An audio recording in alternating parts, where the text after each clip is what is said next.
during the conference, you have been, not necessarily you, but like there's been discussions about bringing international accountability, potentially criminal accountability. What ways would you suggest? What possible ways do we have to pursue such action?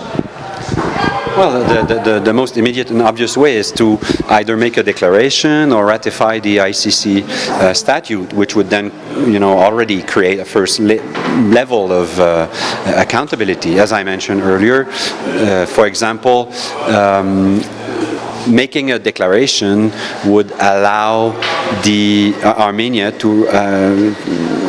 to request the prosecutor to investigate certain things, but would also allow the prosecutor of the ICC to come and examine whether crimes are committed on the territory of Armenia, but also by Armenian nationals in Armenia or abroad. So the situation of Artsakh is so complex, and in terms of access to the country. Now there's a blockade, so to stir things up and try to have access to the territory, even if it's to investigate Armenian crimes, I think could help alleviate and bring people who are responsible for crimes before the courts. So that's the first way. The ratification of the Rome Statute could be a little bit problematic for Armenia, considering the big geopolitical issues that exist today. The biggest one of it being, the arrest warrant against whatever. So Armenia ratifying it pretty much could signal that it's choosing a side. So that's a problem. That's why I suggested a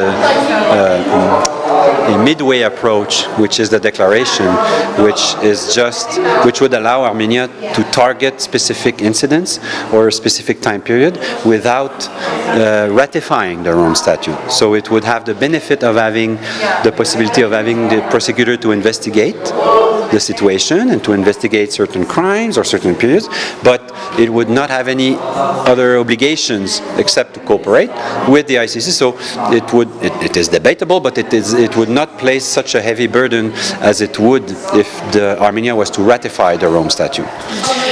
So we currently have EU observers, in the region, who are also collecting evidence of violations, and the human rights, the ombudsman's offices, both in Armenia and Artsakh, also doing the collection of war crimes and all of that. But we also had the ECHR and the ICJ decisions. So is that not enough to bring international criminal accountability? Obviously not. It doesn't seem to be enough. I think the international institutions, the ICJ, the ICC, the European Court of Human Rights, they are only as functional as the international community is.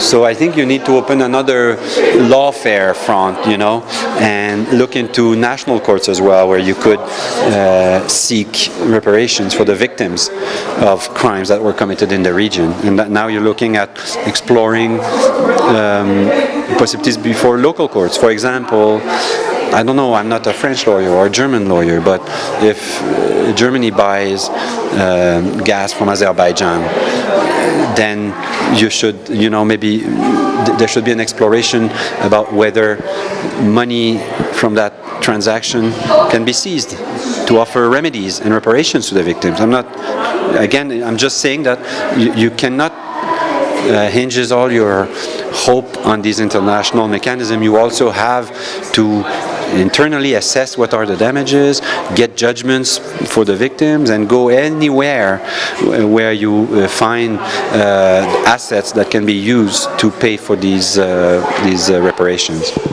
Recently, Canada issued a pretty aggressive condemnation of the new checkpoint that's been established.